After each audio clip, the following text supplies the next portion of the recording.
Assalamu alaikum. My name is Manzoor Ghori. I am the Executive Director of IMRC and one of the founders. I'd like to welcome you for ISNA Convention Program of India session. We have three great speakers.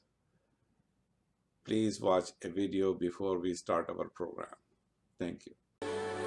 Population of Muslims of India is 218 million right now.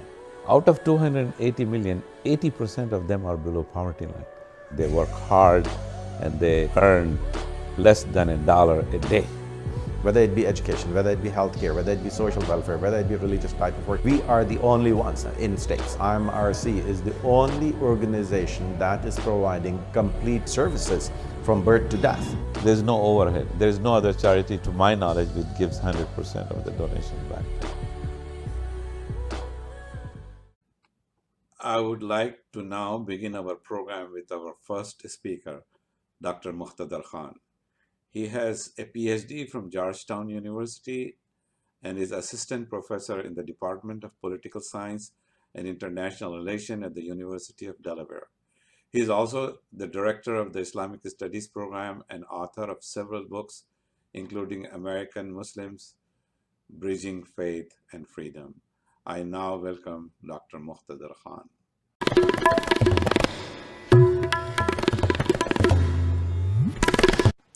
Assalamu alaikum, everybody. Welcome to the ISNA Convention of 2020. This is a special one thanks to COVID. We are doing it virtually. One of the biggest attractions of ISNA Convention is networking. But unfortunately, this year we will not be able to socialize as we usually do at the ISNA Convention. But inshallah, thanks to technology, we will be able to still engage in a meaningful way. I am extremely grateful to Manzoor Ghori Saab, who has invited me today to speak to you and give you a lecture.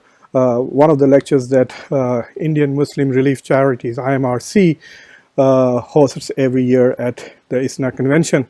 IMRC is one of the most important Indian American institutions, Indian American Muslim institutions in the US, which has been working and providing relief in India for decades. I cannot say enough about the fantastic work that they do in India. I'm going to be talking to you today about the state of Indian Muslims. Unfortunately, it is perilous, and we will be discussing things which are essentially of great concern to everybody who care about human rights and democracy, but especially for Indian Muslims in the United States whose relatives are potentially exposed to state and civil society related marginalization and oppression to some extent. My game plan for today is very simple. I will talk to you very briefly about Indian Muslims for those of you who are not familiar with the community. And then I plan to talk about their cultural and economic and political marginalization, how there is a cultural erasure of Islam and Muslims taking place in India. I will talk about the lack of security and safety for Indian Muslims in India for their lives and their property. And then I will probably try and make a few suggestions on what we could do for them. So without much ado, Indian Muslims, there are about 185 to 200 million Muslims depending on the kind of estimates. We have census figures from 2011 when it was recorded that there are 172 million Muslims in India. They roughly constitute about 14% of the population of India. I'm going with the most conservative estimate, which puts them at about 185 million. We will know soon when the 2021 census comes out. Only Indonesia and Pakistan have a bigger Muslim population at the moment. Primarily because of the partition of India and subsequent rise of Hindu nationalism and along with it Islamophobia, Indian Muslims have become a subjugated, marginalized and stunted community, and it is the stunted part that I want you to focus on as to how the development and growth of the community is synthetically, artificially or externally stunted. Their lives and livelihoods are not as safe as that of other Indians, and they face discriminatory practices both from the state as well as civil society. As a direct consequence of the growth of what is now widely known as Hindu nationalism or Hindutva. As India strives to become a Hindu nation, a political ideology called Hindutva that seeks to eliminate the distinction between Indian and Hindu is fostering a climate of intolerance towards religious difference, particularly towards the largest minority, which is Muslims. Hindu nationalism is intrinsically Islamophobic. It abhors Muslim distinctiveness and seeks to erase it from the present as well as the past. Hindu nationalism desires the entire nation to suffer from partial amnesia. They would like to forget a 1,000-year past where Muslims were part of Indian culture and Muslims continue to remain so. Some educated sections of Muslims continue to do well. There is a regional variation in India. Muslims in the south are better educated than Muslims in the north. It is kind of pattern for the whole country. And they suffer less discrimination as opposed to in the cow belt in northern India. But all indications from India suggest that on markers of development, on growth and prosperity, Muslims will continue to suffer in the current political and cultural environment that is becoming increasingly hostile to them. So let's look at some of these numbers. I'm going to list this at the bottom of this video so that you can actually click on the links and see where these sources are coming from. In 2006, the Sacha Commission report, which essentially assessed the state of Muslims in India, really exposed for the first time how backward the Indian Muslim community had become. The word backward is used in India essentially to indicate underdevelopment or economic underdevelopment. It shows that the Indian Muslim community singularly is the most marginalized, impoverished community. Even the so-called backward classes and castes in India are doing better than Muslims. And this was in 2006, and things have only gotten worse since then, especially since 2014, when the Bharatiya Janata Party, the Hindu Nationalist Party, came to power without any coalition. Muslims have the lowest standard of living of all religious groups in India. And when we are talking about standard of living, we are talking about 1,000 rupees a month. That comes to about $15 a month. So a large number of Indian Muslims are living on anything between $150 to $180 per year. That is poverty. That is a difficult amount of money to try and eke out a decent living from. While Muslims are only about 1/6 of the population, 14%, 25% of beggars are Muslim. While Muslims are only 14% of the population, only 3% of the top corporate executives are Muslims, which means that Muslims hardly ever rise in the private sector. Muslims have the lowest rate of enrollment in higher education. In 2019, when the results of the civil services came out, where Muslims do devote a lot of attention, a lot of community resources are spent in training Muslims to apply and compete in the civil services exams, only 45 of the 829 Muslims who qualified of the 829 people who qualified, only 45 of them were Muslims, which means roughly 5% of the incoming class of civil servants in 2019 were Muslims. Muslims constitute about 6% of the police force, and this is an old figure. This was a 2013 figure. After BJP came to power in 2014, this figure is not made public. There's enough reason to believe that even though Muslims are 14% of the population, maybe 3 to 4% of the police force is Muslim, which again is, for those of you in the United States who understand what happens when the police force does not have minorities in it, as to how brutal their tactics can become. Besides this economic and educational marginalization in India, which is essentially contributing to a relative growth of Muslims, which is in the negative, in the sense that while Hindus become more and more educated and prosperous, Muslims continue to lag behind, and this increasing gap of prosperity and development also translates into political gap, which then has cultural implications.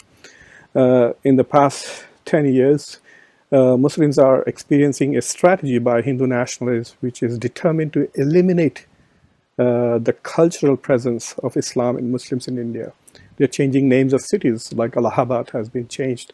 Landmarks, roads are being renamed. Mosques are being destroyed. The most famous case is that of the Babri Masjid, which existed from around 1500 and some odd years until recently. There is also a spread of utter falsehood and anti-Muslim propaganda which is contributing to Islamophobia, such as the Taj Mahal is a Shiva temple.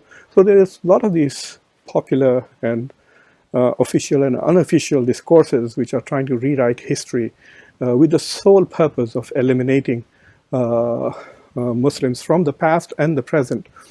It is really sorry, because this is a kind of violence on somebody's identity and culture.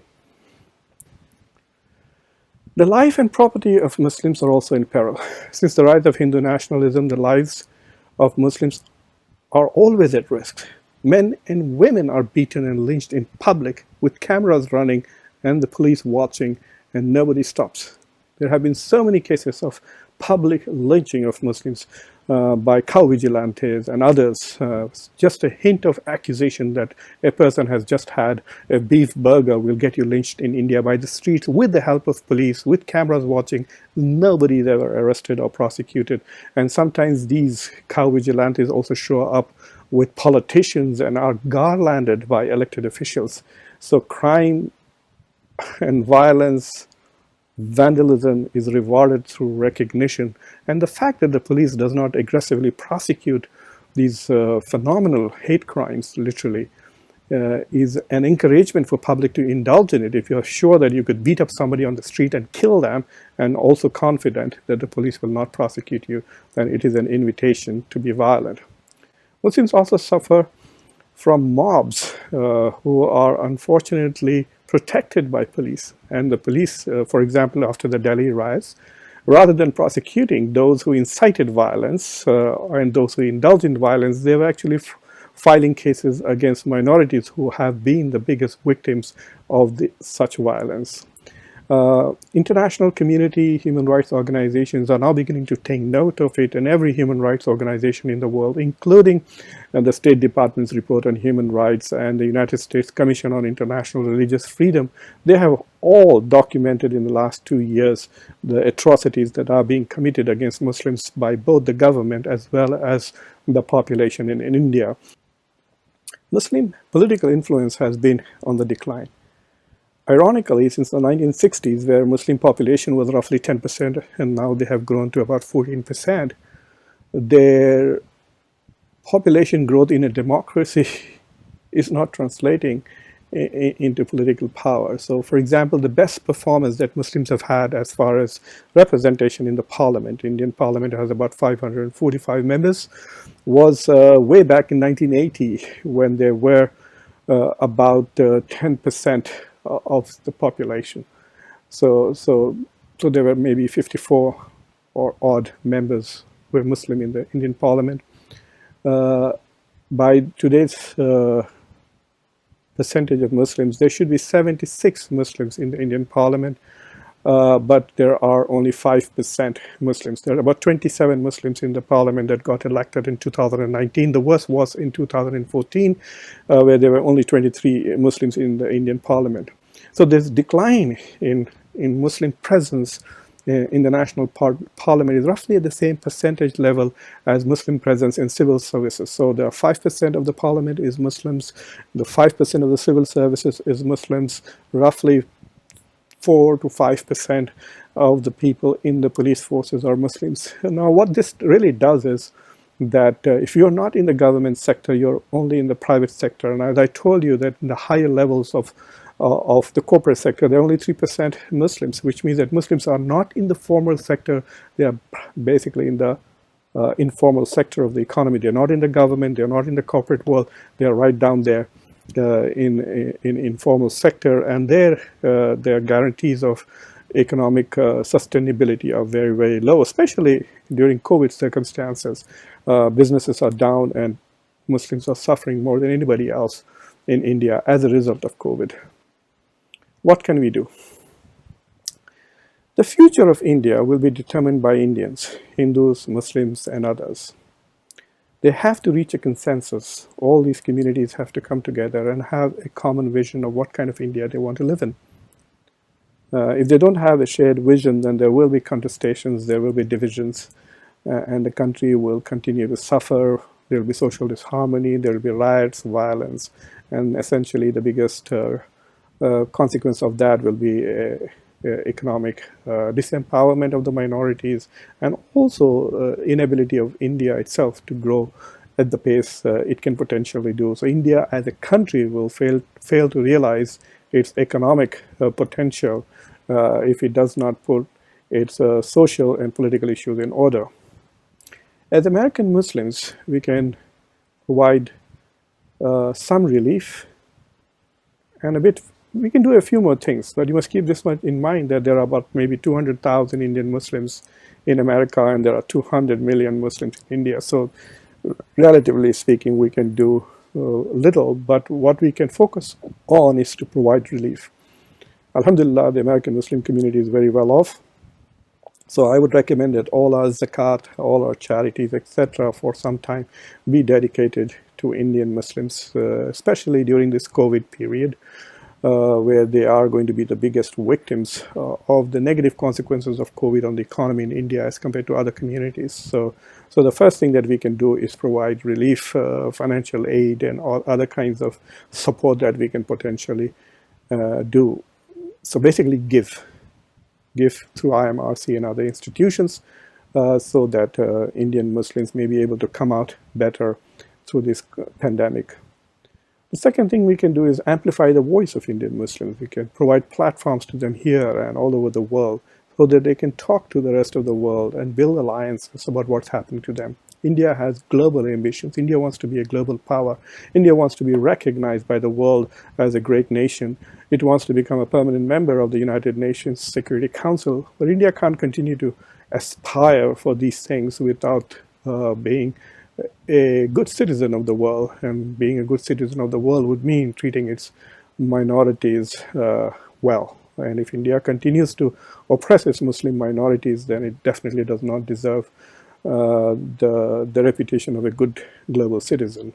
And so by giving forums to Indian Muslims and amplifying their voice, Indian Muslims in the diaspora can essentially help Indian Muslims at least speak up about their situation. We can also share our experiences here. We live in Alhamdulillah, a reasonably safe democracy where, yes, there are racism and oppression, but the Indian Muslims and Muslims in general haven't experienced that in spite of talks of Muslim ban and others. So we can share our experience about how interfaith, secularity, pluralism, etc. continues to allow religious communities who are in minority to thrive. The experiences that we gain from essentially a pluralistic culture is something that we need to transfer back into India. We can also identify the best practices for Muslim institutions, especially in the arena of outreach to government, outreach to media, and outreach to other faith communities. This is what we can do. I'm going to end my discussion, but before I end, I want to leave you with one saying by Prophet Muhammad, peace be upon him.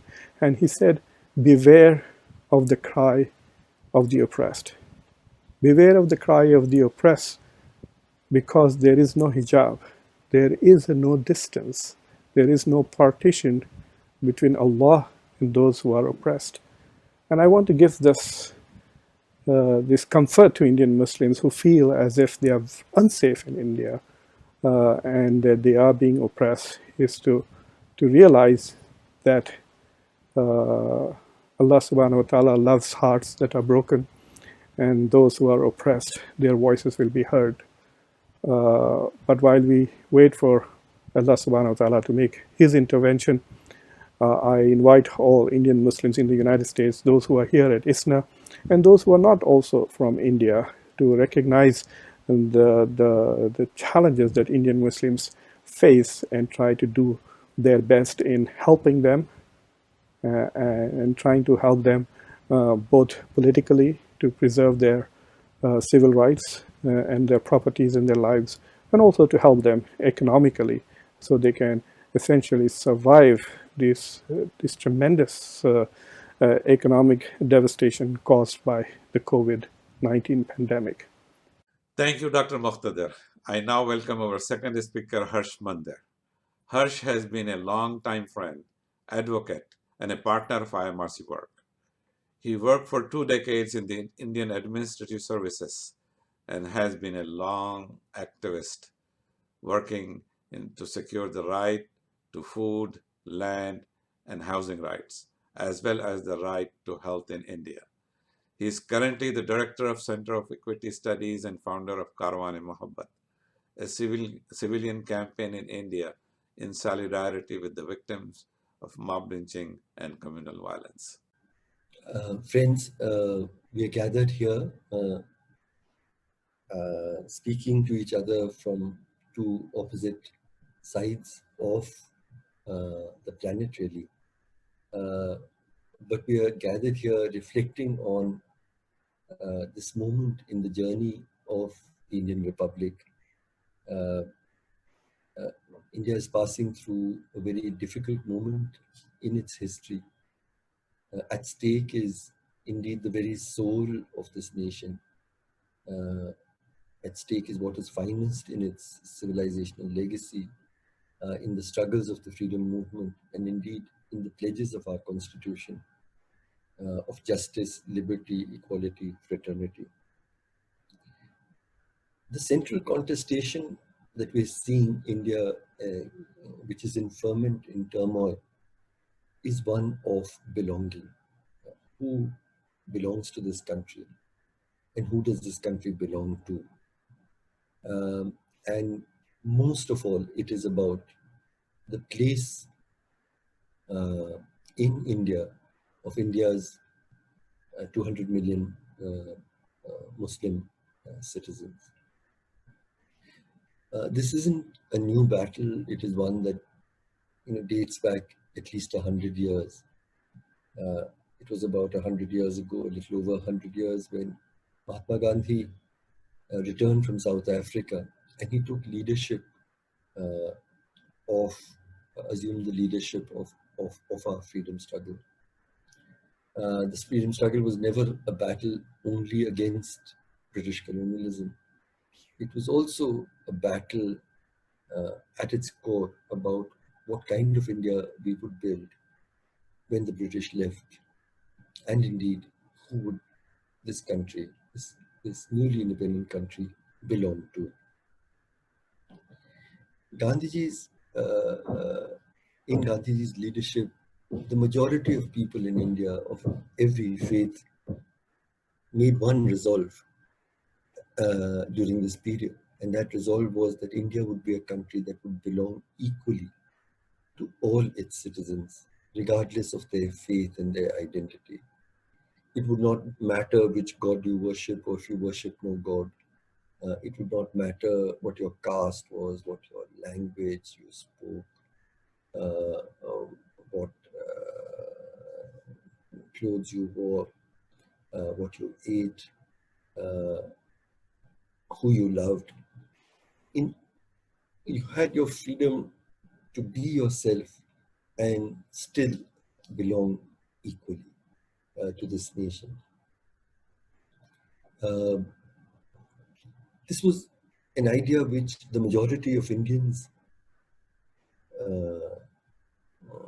believed in, which is why Gandhiji's leadership was so influential. But it was not an uncontested idea. Exactly around 100 years ago, we saw the creation and the rise of the Hindu Mahasabha, and in 1925 of the RSS. And they had a different idea for India completely. They said India was a Hindu nation of its Hindu majority. The majority was actually an ephemeral idea, because the caste Hindu was not really the majority in this country.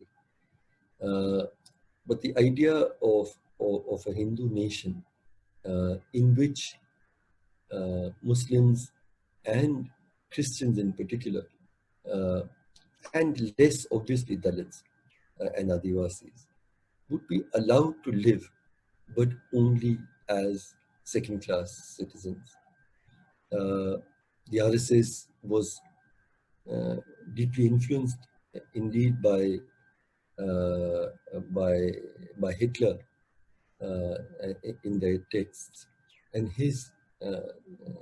his his militant homogenizing form of nationalism. Uh, there was, in this battle, there was also in the 1940s a uh, third path that was emerging of the Muslim League, and the Muslim League said that India was not one country; it was two countries, and a Hindu Hindustan and a Muslim Pakistan, and they demanded, therefore, the partition of our country, which was finally, as we all know, was what finally came about. India's India was partitioned amidst catastrophic violence, communal violence. 1 million people lost their lives in Hindu-Muslim violence, and more than 14 million, 15 million people were displaced from their homes, uprooted. My own family was among them. My parents were raised in Rawalpindi, and they were among, and my extended family were among the refugees who came into India. This was a period of enormous pain and trauma and tumult, but it was in also some ways, I think, our finest moment in the freedom struggle. When India was, became free in 1947 on 15th August, Mahatma Gandhi was not among us here in Delhi. He was instead in Calcutta, trying to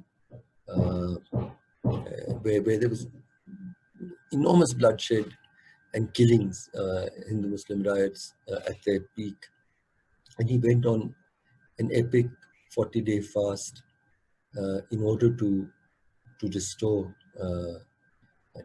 peace, and at the end of 40 days, peace did return to Calcutta. And Lord Mountbatten at that time said that what my 55,000 armed soldiers could not accomplish in Punjab, this one man with his frail body did accomplish alone. And he was, after that, he had planned to go to Pakistan without a visa and to talk about brotherhood and sisterhood between us. But when he reached Delhi, he found Delhi, torn apart by hate in the same way. Tens and thousands of refugees, like my own family, had come, and they were angry and sullen. They had lost their loved ones. Trainloads of were coming, with everybody massacred in both directions. And in this time, India could have gone with a different leadership into saying, into India choosing to become a mirror of Pakistan, a Muslim Pakistan and a Hindu India. But Gandhiji's last battle was indeed for this idea of equal citizenship, of equal belonging.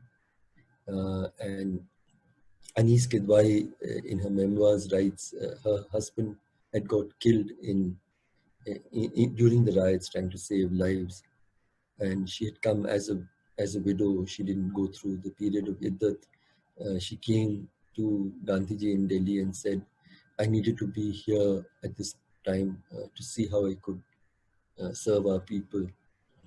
And she said, recalls that Gandhiji was very, very, very sad and dismayed, and he said one thing which he recalled. She said, "बेटी मेरा काम तब तक पूरा नहीं होगा जब तक इस शहर में एक मुस्लिम बच्चा बिना डर के खेल ना सके, चल ना सके.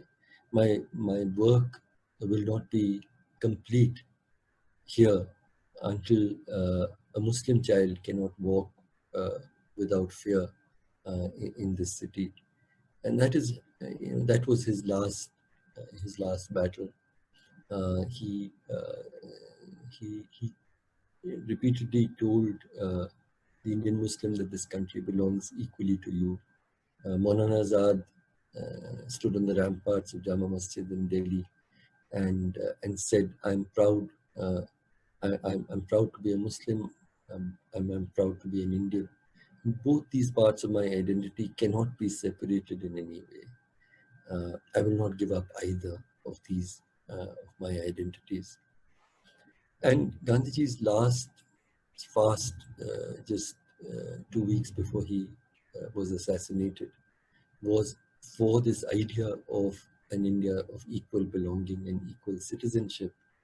Um, the angry refugees who had come in and the Hindu Mahasabha, what they had done was they had planted idols in the Connaught Place Mosque in Delhi and in the Mehruli Dargah. And Gandhiji said that my Hindu faith will be emptied of any meaning if it is, if a place of worship is built on disrespect to another faith, and that the mosque and the dargah must be returned with full respect. And also his second major demand was that a lot of the refugees had driven out the Muslim residents from their homes in Delhi and taken over their homes. And he said, I want that we should return, call back the Muslim residents and give them back their homes and say, this is your home, this is your country, and go back to the refugee camps. And by the fifth day, there were 1 lakh people on the streets supporting Gandhi's demands, and the people, the government, and the Hindu Mahasabha had all were compelled to accept all of his demands. And that is why I believe that was in some ways our finest, most painful, but still our finest moment, because it was his demonstration, Gandhiji's demonstration of what radical love means, what a country of equal belonging means. And 2 weeks later, an assassin pumped 3 bullets into his body during a prayer meeting. But his vision for India influenced people in this country. Jawaharlal Nehru said this country would belong to every person who regards this as their own.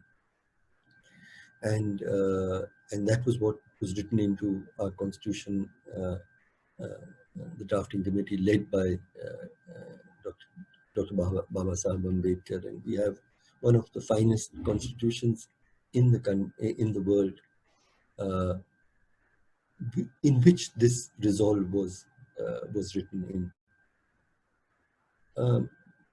In the limited time I have, let me jump across almost 70 years into the India of today. And we truly have come a very long way from the promises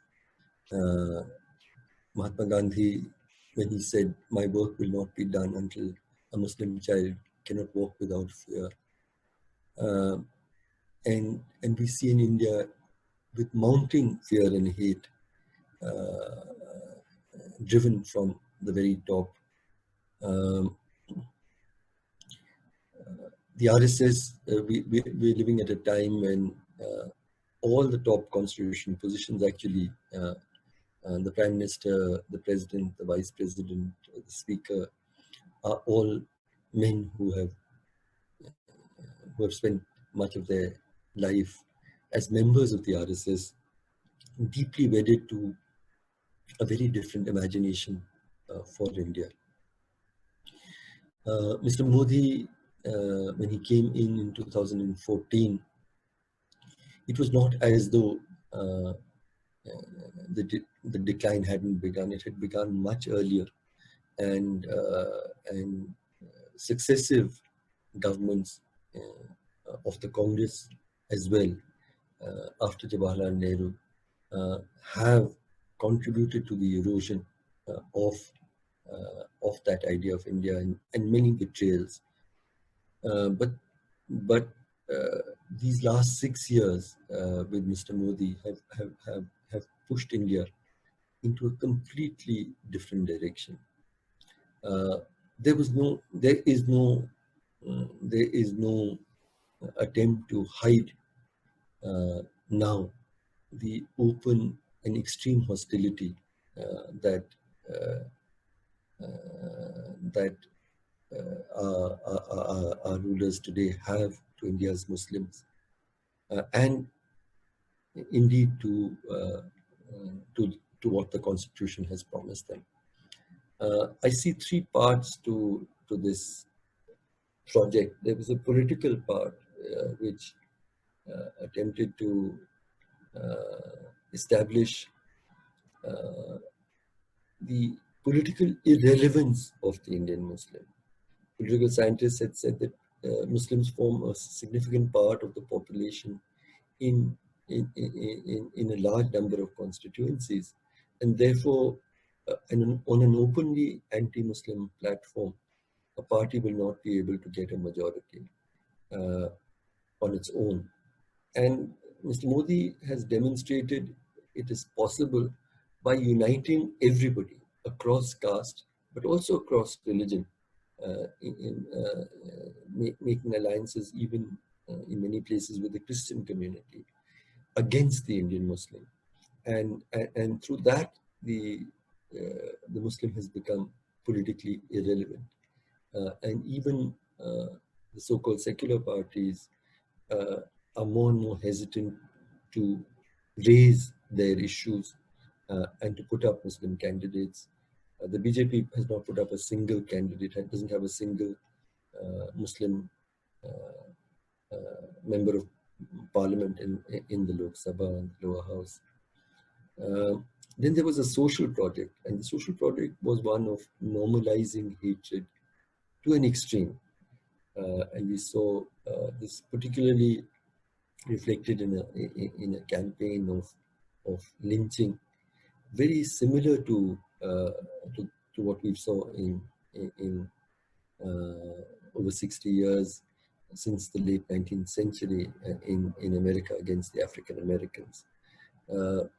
Performative, very cruel attacks in the name of cow protection or so-called love jihad. And that was the social project of normalizing, making hatred and bigotry against the Muslims a normal part of our social life. And then,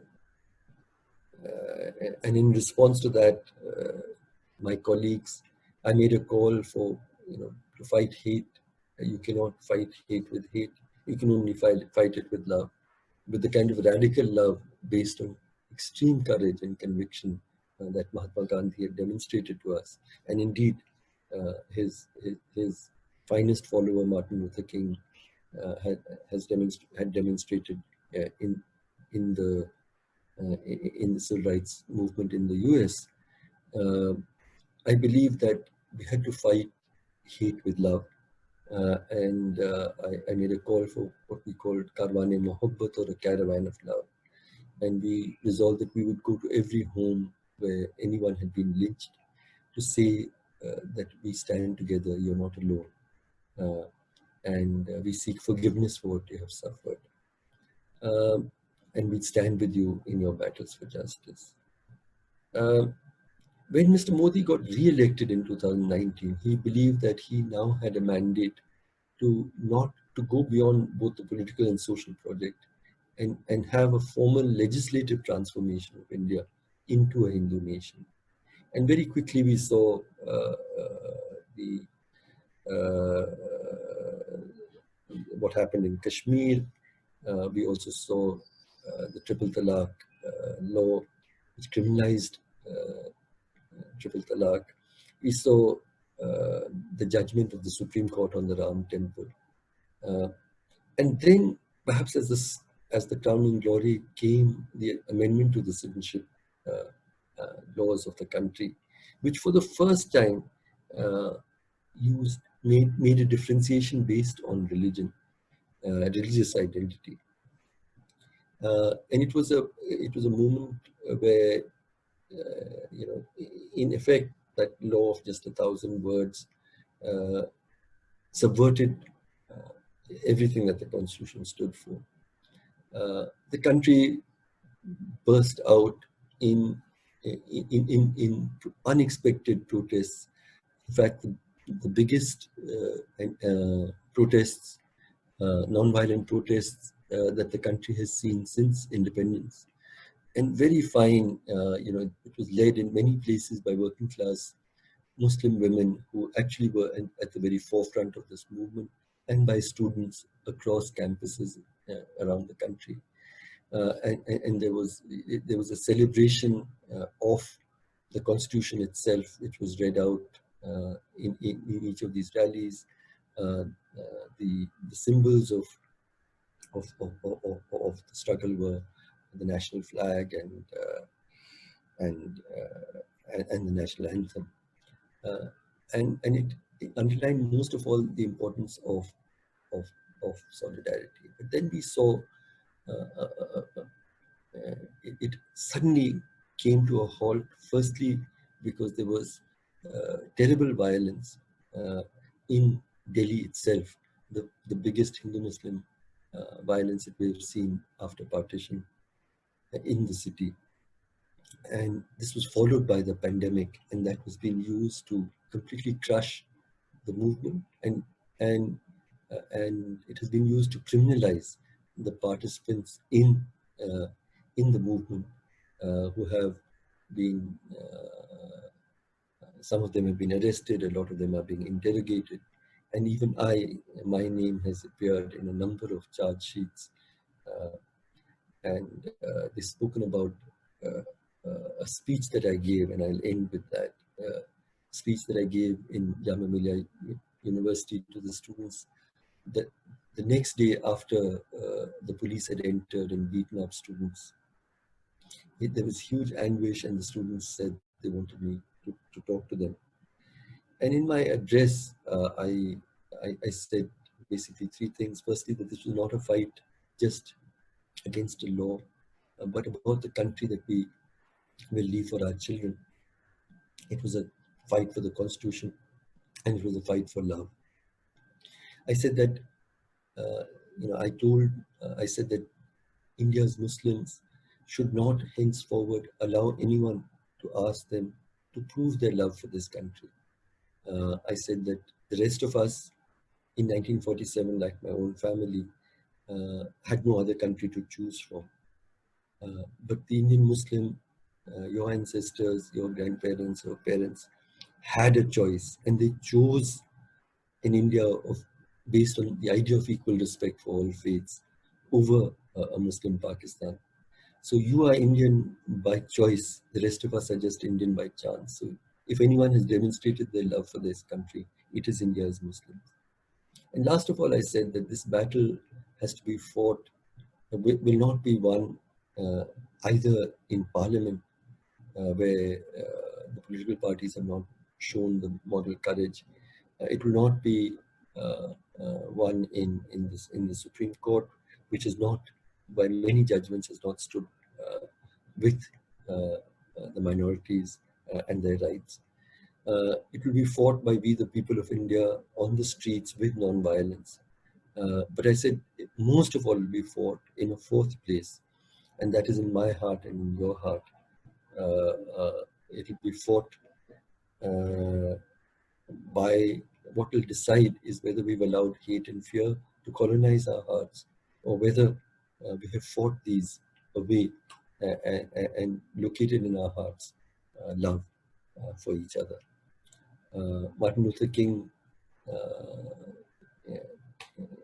said, "Injustice anywhere is a threat to justice everywhere." And he reminded us that we are all tied in a single garment of destiny. He also said, "The arc of justice is long, but in the arc of history is long, but in the end it bends towards justice. And it will bend towards justice if we are able to restore love and respect for everyone of every faith as equal citizens in our hearts." Thank you. Thank you, Harsh. Now we have a short video about our COVID relief work.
Now our next speaker is Owaisi Sahab. I am happy to introduce Asaduddin Owaisi from Hyderabad, who is the president of All India Majlis Ittihadul Muslimin. He is four-time member of the parliament. Please welcome Asaduddin Owaisi. Assalamu alaikum wa rahmatullahi wa barakatuhu. Auzu billahi minash shaitanir rajeem. Bismillahir rahmanir rahim. It is a great honor has been bestowed on me to speak in the ISNA convention. I thank Janab Manzoor Ghauri Sahab for giving me this invitation to speak on the conditions and the present problems of Indian Muslims. Dr. Manzoor Ghauri and his organization, IMRC, have done tremendous charitable and humanitarian work in India, and I hope that he continues with his humanitarian activities. For context, it must be noted that the ruling party, Bharatiya Janata Party, was elected for a second term last year. BJP is part of a larger movement known as Hindutva. Its founders in the early 1900s were expressly inspired by the ideas of fatherland and racial supremacy espoused by the Nazis and fascists in Europe at that time. Since its founding, the BJP has run on a majoritarian Hindu nationalist plank that seeks to turn India from a secular constitutional republic to a Hindu Rashtra or a Hindu state. Hindutva is rabidly anti-Muslim, and the BJP has repeatedly mobilized public opinion against Muslim citizens. Its agenda has consistently sought to marginalize Muslims in India further and to deny them the rights to equal citizenship. To this end, it began a movement to reclaim temples and which were perceived to have been demolished and replaced by medieval Muslim emperors. On 1992 6 December, the movement demolished a masjid known as Babri Masjid.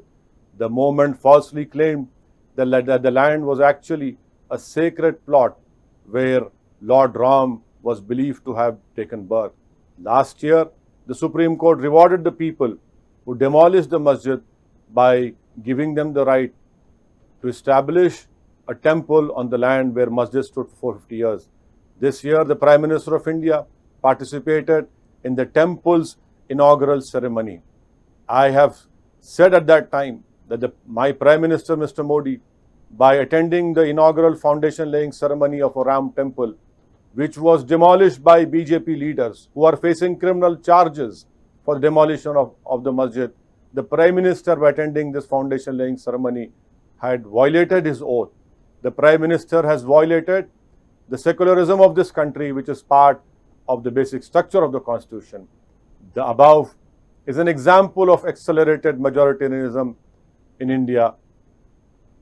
Muslims who lost a masjid to vandalism, desecration, and eventual demolition could not even expect that their rights would be respected. Instead, the whole dispute was treated as a symbol to humiliate Muslims for the perceived historical wrongs committed by their ancestors.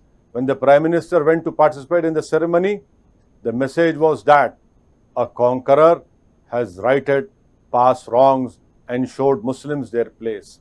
Yes, as an Indian Muslim, we respect and accept the Supreme Court, because the Supreme Court of India is the final apex court. But as a retired, famous, late Supreme Court judge has said, that the Supreme Court is supreme but not infallible. May I also bring to your notice the anti-Muslim agenda, which was previously used only to mobilize the majority during elections. However, Mr. Modi's government has fulfilled its promises on most divisive issues. For example, the state of Jammu and Kashmir enjoyed nominal constitutional autonomy under the India's federal system. Many other states and provinces in India enjoy similar levels of autonomy. But the fact that J&K is a Muslim majority state meant that BJP will mete out severe humiliation to the people of state. A year ago, Modi government stripped the state of its autonomy, bifurcated it, and converted into a federally governed territories. The Modi government maintains one of the largest troop presence in the erstwhile state of J&K. For over a year, the Kashmiri people have lived with severe restrictions to normal life. For over a year, 8 million people have been forced to live without any modern means of communication, having to sometimes depend on landlines to communicate with each other. In parallel, the Modi government has also sought to tinker with India's citizenship laws. Previous India citizenship was based on birth, naturalization, and descent. The ruling party enacted a law known as CAA, which explicitly excludes Muslim refugees from becoming citizens.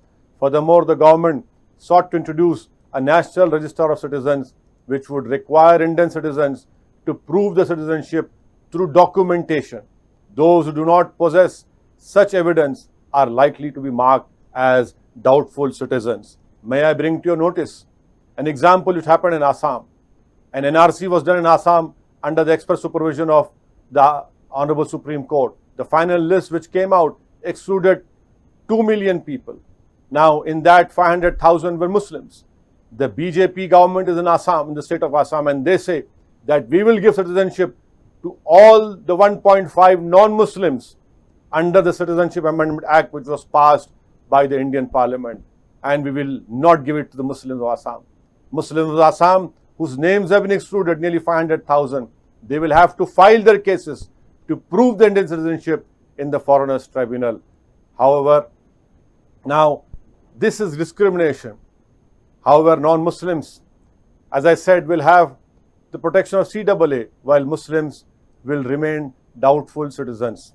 In response to the CAA Act, Muslims participated in widespread protests and demanded the withdrawal of any law that provided citizenship on the basis of religion. Muslims in India Indian Muslims face systemic and structural discrimination. They are poorest religious group, and their poverty has only increased with each generation. Despite the economic and social discrimination, Indian Muslims resisted the law in extremely peaceful, democratic manner. However, the ruling party response was to use state machinery to persecute Muslims. In Uttar Pradesh, the most populous state of the country, dozens of Muslims were killed by police and hundreds were tortured and harassed for protesting against the law. In the capital city, New Delhi, Muslim women set up sit-ins in their neighborhoods against the law. While the American president was visiting India, members of the ruling party incited a full-blown massacre against Muslims in the capital city of New Delhi. Over 50 people were killed. Majority of them were Indian Muslims, and hundreds lost their properties, Hindus and Muslims, in targeted acts of arson and loot. Furthermore, over 16 masjids, madrasas, and religious structures of Muslims are also desecrated. The message was to teach Muslims a lesson. And what a lesson was taught to Muslims. Let me give an example of the death of Faizan. This death of Faizan can be compared to George Floyd's death in your country. When George Floyd was killed by the police, America erupted. People came out in hundreds and thousands for George Floyd's justice. But I didn't see that for Muhammad Faizan, a 23-year-old Muslim in my home country. This is the travesty. How is it that a same Faizan who was beaten up along with 4 Muslim boys, their jaws were broken and they were told to recite a national anthem while they were in pain, and not a single Delhi police officer has yet been arrested.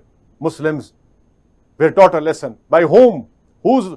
By my Indian Prime Minister's government, which controls the law and order in Delhi. While another example of how what is happening, while a global pandemic had begun in the rest of the world, Mr. Modi's government was busy enabling violence against its minorities and dismissing that the pandemic had begun. Reprisals against the anti-CAA protesters did not stop with the violence. In northeast Delhi, police have picked up activists and organizers of protest for instigating pogrom. Protesters in other states too have been picked up and imprisoned under the draconian UAPA anti-terror laws. These laws permit imprisonment of any person with minimum judicial recourse. Meanwhile, the actual instigators of the crime have not even been investigated, let alone prosecuted. While most other countries were focused on using community solidarity to deal with the pandemic, the government of India and its media, pliable media, are focused on shifting the blame of the pandemic onto the Muslims.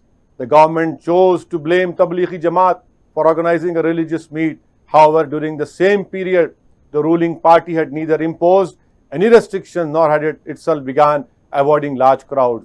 However, for weeks together, the Tablighi Jamaat was blamed for spreading the virus and becoming a super spreader. Dog whistle politics and propaganda created an atmosphere where majority Hindus were urged to boycott Muslim vegetable hawkers. The demonization of Muslims was such that a man chose to commit suicide while common Muslims had to face mob violence. Muslim pregnant women were refused treatment in Jharkhand.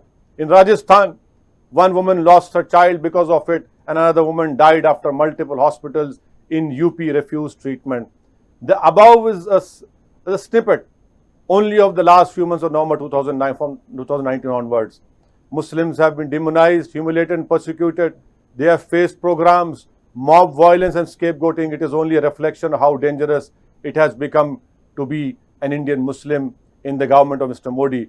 India's majoritarians so entrenched that a certain class of the country is now eager to blame Muslims for all the ills that ail our society. Instead of embracing the rule of law and social justice, Indian elections have now become contests to demonstrate who is a bigger Hindu. May I also point out to you that it is high time that Indian Muslims should now rethink, introspect what should be done. They should, in my opinion, come forward and become masters of their political destiny. They must actively participate in politics, not only to vote, but to get themselves elected. Their representation number must go up in the Indian Parliament, in the state legislature, where that is the way of ensuring that this discrimination, injustice can be controlled and justice can be done, which Indian Constitution provides to us. There is a myth that the Indian Muslims are part of a global ummah. That is broken. That is broken. No country, no organization. Where are they? I am not saying this to patronize the Indian Muslims, but it is a fact.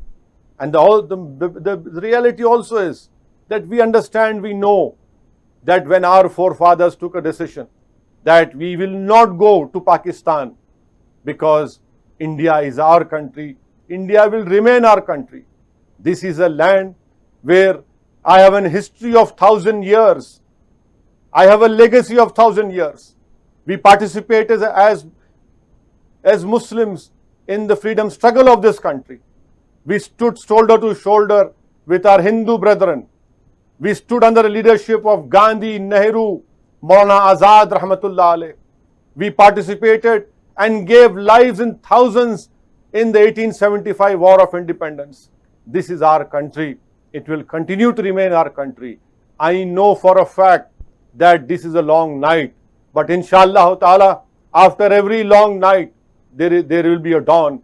And I am sure that there are majority of Hindus who believe in the beauty of India. The beauty of India is its diversity, is its pluralism, which the Constitution talks about: liberty, equality, fraternity and justice. And I am sure that everyone who believes in the beauty of India will stand together and a new dawn will happen.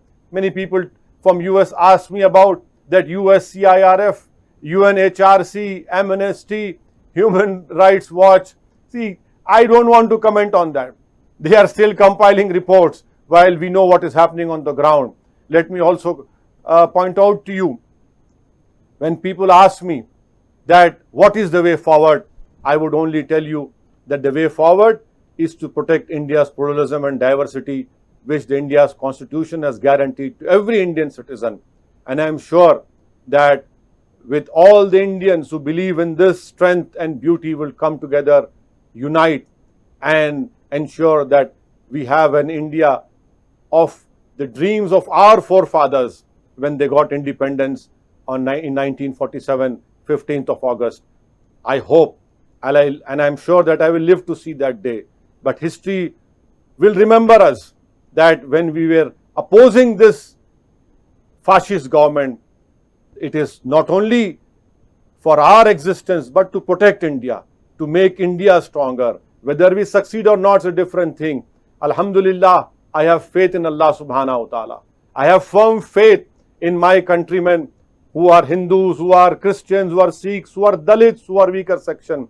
And we are not worried. And inshallah ta'ala, in a democratic way, in a non-violent way, we will continue to protest. We will continue to fight in a democratic way for our constitutional rights. History should remember us that we were the ones who stood up against such fascism, against such parochial politics which is happening in my home country. I am not concerned about the result. I am not concerned about whether we will be victorious or not. History will judge us. But I am reminded that we are in month of Muharram, that the sacrifices of Imam Hussain and Ahl Bayt give us hope, give us strength that inshallah ta'ala, no matter how strong the government is, no matter how strong Mr. Modi's party is, the truth cannot be changed. The oppressed cannot become oppressor. The victims cannot become accused. And I have firm faith in India's Constitution that this long night would end. I urge you to remember us in your du'as. And this is the only thing that we require from you. We require your du'as. And inshallah ta'ala, this great country of Gandhi, Buddha, Khaja Gharib Nawaz, which is its diversity, it is beauty, inshallah ta'ala, we will have India of our hopes and dreams. Please make dua for us. I once again thank you for inviting me. Assalamu alaikum wa rahmatullahi wa barakatuhu. Wa akhiru da'wan alhamdulillahi rabbil alamin.